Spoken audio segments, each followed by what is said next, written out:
Hey guys, അപ്പോൾ once again ആമിച്ചിന് ഇങ്ങോട്ട് വന്ന കേട്ടോ. അപ്പോൾ ഇത് ഈവനിങ്ങിനുള്ള വീഡിയോ ആണേ.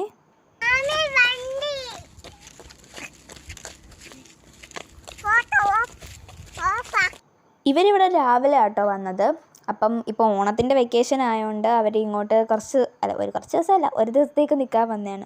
ഇവരിങ്ങായപ്പോൾ ഞങ്ങൾ വിചാരിച്ചെന്നാൽ കടയിൽ ആൽത്തറയുടെ പോയിട്ട് വരാമെന്ന്. അവിടെ പോകുമ്പോൾ ഓരോ പട്ടിയും കൊച്ചു കാണുമ്പോൾ പറയും, ഓ മാമി പട്ടി, ഓ മമ്മി പൂച്ച, ഇങ്ങനെ ഓരോന്നൊക്കെ. പിന്നെ അതിനെപ്പറ്റിയുള്ള